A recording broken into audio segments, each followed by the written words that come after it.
Deer লটারির আড়ালে চলছে জুয়ার কারবার দুর্গাপুরে। চণ্ডীদাস সবজি বাজার, চণ্ডীদাস বকুলতলা, ট্রাঙ্ক রোড, পাঁচমাথা মোড়, আশিস মার্কেট সহ একাধিক জায়গায় চলছে লটারির আড়ালে জুয়ার কারবার। 10 টাকায় 100 টাকা, 20 টাকায় 200 টাকা। ডিয়ার লটারির নাম্বারে দুটো সংখ্যা মিলে গেলে 2000 টাকা।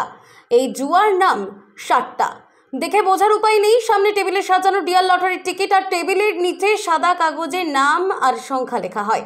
আর এই পুরো ব্যাপারটাই মোবাইলের টাকার রেজাল্ট নির্ধারণ করে। প্রতিদিন সকাল থেকে রাত মোট 4 বার খেলা হয়, আর প্রতিটা রেজাল্ট ডিয়ার লটারির ফার্স্ট প্রাইজের শেষ সংখ্যা অথবা শেষ দুটো সংখ্যার উপর খেলা হয়।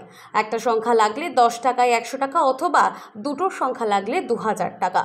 আর অধিক টাকা লাভের আশায় শিল্পাঞ্চলে বহু খেটে খাওয়া সাধারণ মানুষ ফকির হয়ে যাচ্ছে। সূত্রের খবর, সঞ্জয় নামে এক ব্যক্তি কালো টাকা বিভিন্ন এজেন্টের মাধ্যমে এই জুয়ার কারবার চালাচ্ছে। কোন উগ্রপন্থী সংগঠনের কালো টাকা যদি বাজারে অনলাইন লটারির মাধ্যমে ছড়িয়ে পড়ে, সেই বিষয়ে বোঝার উপায় নেই প্রশাসনের। ডিয়ার লটারি রাজ্য সরকারকে 40% ট্যাক্স দিয়ে বাজারে লটারির ব্যবসা চালাচ্ছে।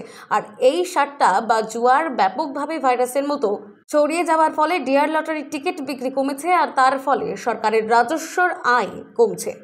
Bureau report, page 3 news.